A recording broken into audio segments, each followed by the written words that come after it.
Welcome to another Little Nightmare story narration by leftstickrightstick. Chapter 5, The Lady. As Six exited the elevator, it was already a very different feeling than she had previously encountered. Stepping out, Six could immediately tell that this floor was different to the rest of the mall. There was a sense of warmth welling inside her as well. It's like she had come home. As she walked on, it became more apparent this was definitely a home. Books and photos lined the walls. Six looked around. There was a lock on the door, and she carried on up the stairs towards the gentle humming that she heard. One of the photos had been covered. The yellow clothing showing was the exact same shade of yellow as Six's own coat. It got her wondering, what was this place? Why did she feel so warm here? As Six climbed, the hypnotic hums of the lady grew louder and louder. She peeked in through the room. She quietly crept in, slowly walking in. The lady was up ahead, looking into a mirror, it seemed, taming her hair. Six would have to be alert. She carefully looked around. She was trying to find a place where she could climb above, so that she would not be spotted.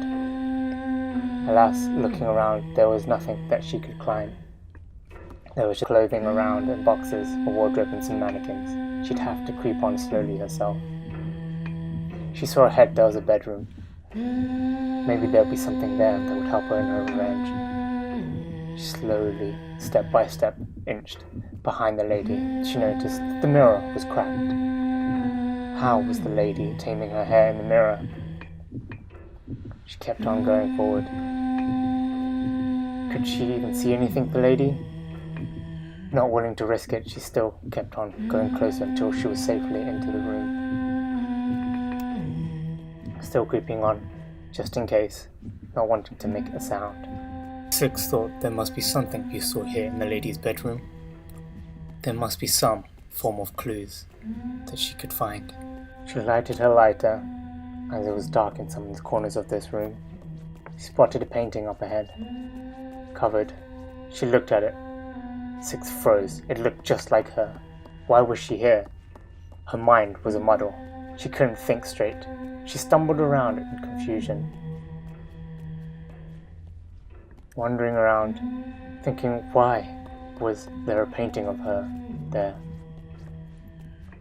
She had to find out more. Her head started to be bombarded with memories and thoughts. She had to find out more. She climbed up and she pushed over the vase. The lady hums were no longer heard. It immediately stopped. Six was hiding under the bed in case she came in, but instead she had gone elsewhere. Maybe the lady had something else to hide elsewhere. Six picked up the key and ran. She would take this chance to open the locked door at the bottom of the stairs, hoping that she wouldn't encounter the lady on her way. She kept on running down the stairs, still her mind clouded with the thoughts before. She was not sure if the lady had noticed her or not, or if she was just scared of something else that she had to hide. She quickly opened the door and locked it. Walking through this next hallway was very dark, but Six couldn't see that there were broken mirrors all around.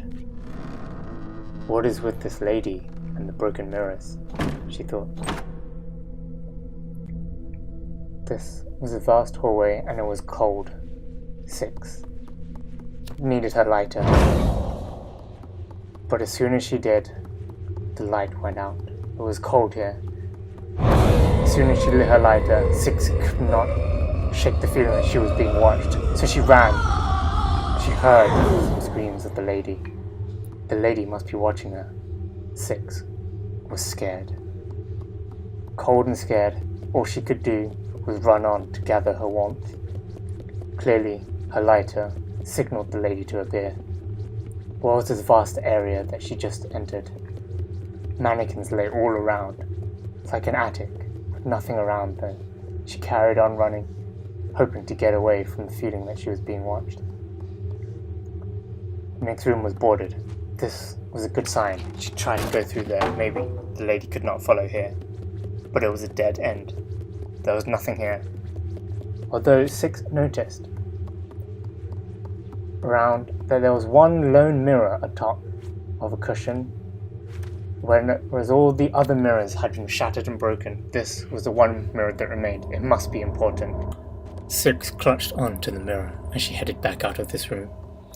Walking back out into the vast open attic, she noticed it had gotten darker. The lady was standing under a ray of moonlight ahead. She was hoping she could sneak past her, for she had more answers she had to find. As she passed, the lady disappeared. Six was shocked. A new glow of light appeared. It must be safer in the light, she thought. As the lady screamed and approached Six, she cowered behind the mirror. A great flash of light. The lady was repelled at the same time. Six was knocked to the ground. What had just happened? Could the lady not take her own reflections? What magic did this mirror hold? Many thoughts ran through Six's head. But first and foremost, it was clear she had to stay in the light. Holding onto the mirror with all her might, the lady once again approached and was knocked back. Six could protect herself from the lady now. Why was she after her though? She didn't seem like a glutton like everyone else. Despite being knocked back each time from the powerful flash of magic, the lady was getting closer each time as Six's energy started to fade. And it was taking all her strength to move the mirror around. This had become a battle of attrition. Each time Six got knocked back, she lost some of her strength. Her mind was starting to go fuzzy. The cold made matters worse, sapping her energy faster. The stalemate continued on, as Six repeatedly got knocked to the ground as the mirror repelled the lady. Some form of magic was hurting the lady as she saw her own face, unable to face the monster that she was. Six once more mustered all her strength to pick up the mirror. One last powerful flash! The mirror had shattered. Both were knocked back. Six had no more energy. She lay defeated as she blacked out. It wasn't long before Six regained consciousness. Immediately hit with a strong feeling that was becoming all too familiar. Hunger was once again setting in. Lights flickered as Six began to stumble over to where the lady lay. She had not been defeated. It was a draw.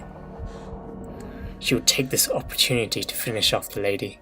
Using all her strength, Six inched closer. The lady was also suffering. Mustering all her energy in an attempt to get up, her hunger grew.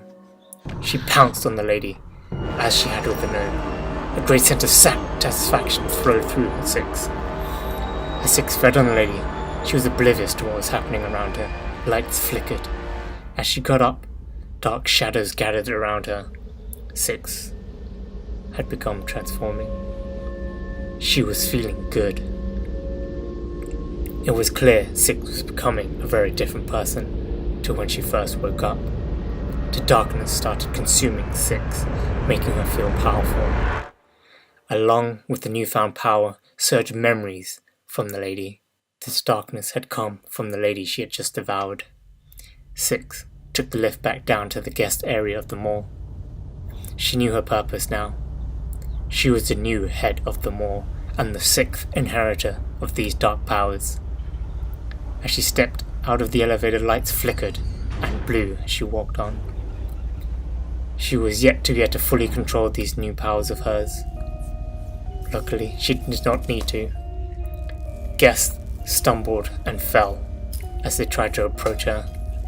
Their bodies fell limp as their life was sucked from their bodies. This must be why these people were so gluttonous. It was a good feeling, feeding, while the guests had been feasting on the food. It was Six's turn to feed on the guests, her hunger sated by their life. After all, that was the purpose of the mall, to gather up and fatten up these guests as food for the possessor of the darkness. Six now remembered it all, or rather, it was the lady's memories that she was remembering. the lady had cast Six to the depths of the moor because she did not want to relinquish powers. It had been passed down between the lady and her siblings, but the lady had gotten greedy and wanted it all to herself. Like with the guests, she had devoured her siblings. The pity and sorrow she once felt for the gnomes and the other captives of the moor were being enshrouded by the darkness and the desire and the hunger for the life force of these guests. Six walked on up, heading towards the sunlight as the moor surfaced. She climbed up the steps. She had become the all-powerful ruler of this place. However, was this still the same freedom she had once been searching for? The gnomes, the manifestation of the souls devoured by the shadows, that felt remorse for their gluttony. They had guided Six on her way, and they gathered as they watched her walk up, out of the moor. What had they done? Six was left alone to contemplate her fate as she walked out atop the moor.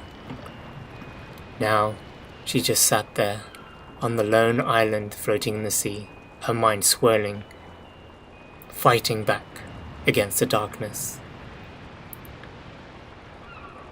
Fighting between the mind of the once lost child and the darkness that was taking over. Thank you everyone for watching the Little Nightmare story narration with Left Stick Right Stick. I hope you enjoyed the story narration and the story. Don't forget to click the like button below and become a subscriber as we continue on with more Little Nightmares with the Secret of the Moor. So I hope you guys enjoyed, and I'll see you soon.